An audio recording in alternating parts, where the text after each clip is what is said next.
The crew members have been working toward a planned spacewalk on Sunday when Wilmore and Virts will lay 400 feet of cable out on the station truss and rig a pair of antennae for the C2V2 system.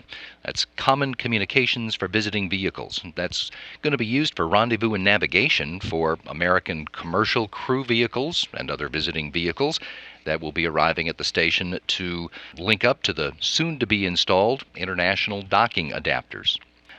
This morning, the International Space Station's mission management team assessed the preparations for that EVA, including having a discussion about a small quantity of water that was found in Terry Virts' helmet at the conclusion of the spacewalk on Wednesday. And after all of those discussions, the IMMT was a unanimous go for the spacewalk coming up on Sunday morning. To bring us up to speed on all of these issues this morning, we're joined by Increment 42 Lead EVA Officer Alex Kanellakos. Let me get you to start by bringing us up to speed on the situation with Terry's suit. What did you see at the end of the spacewalk on Wednesday? All right. Well, so Wednesday we completed successfully EVA 30, and at the end of the EVA during repress of the airlock, Terry noticed some water in his helmet. And at the end of the EVA, when we got him out of the spacesuit, he was able to quantify that water by pulling some of it into a syringe. And he also commented that the back of his neck was a little wet, and that his comm cap, which is his it makes his ability to talk and communicate to the ground and the other crew members, it was also a little moist. And he reported about a quantity of 15. He estimated about 15 milliliters of water. That's a very small amount. It's a very small amount, and our suits are known to.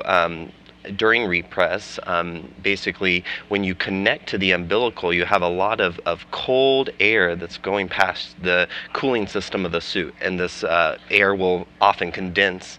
And as we repress, we have high-density gas that's flowing past this condensed water now that can often move the water over the crew member's helmet.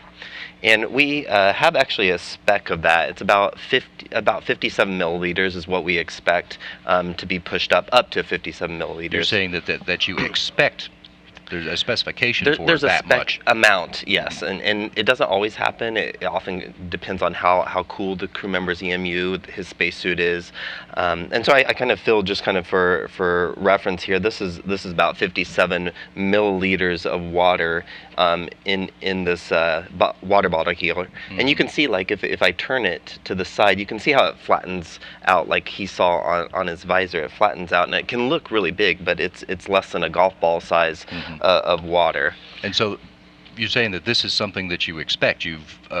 That was the area that you begin to investigate. Correct. So this spacesuit is actually known to have what we call carryover water. That's what we call this type of occurrence, and we've had 7 other occurrences of this carryover on the spacesuit. And so yes, it is a known. We call it basically a feature of the EMU, the spacesuit. It's not a danger to the crew members at a quantity that small.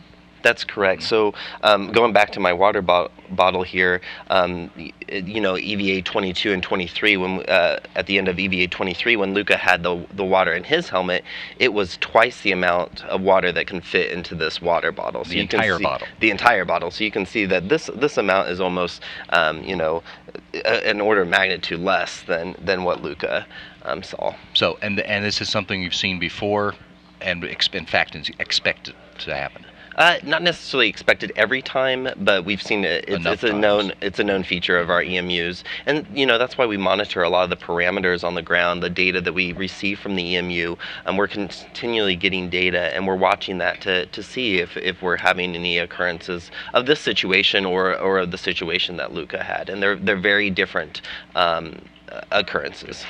So, is everything else all set to go on Sunday too? So, as you mentioned today, the crew is working a lot in preparations for their EVA on Sunday, and that will be EVA 31, and they'll be deploying the C2V2 communication system.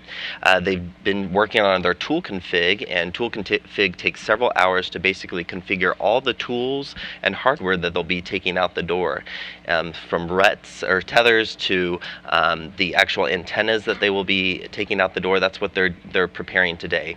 And in addition to that, they have lots of procedure review, and also they need to get their suits ready to go out the door one more time. So they moved some tasks off of the schedule for today in order to give them more time to get ready. That's correct. So these EVAs, this is a series of 3 EVAs. It's the most that we've ever done in a row since Space Shuttle. And so they're complicated EVAs, and we want to make sure that the crew is prepared for them and has plenty of time to get ready for them. Great. Alex, thanks for bringing us up to speed on what's going on. Well, thank you. Increment 42 Lead EVA Officer, Alex Kanelakos.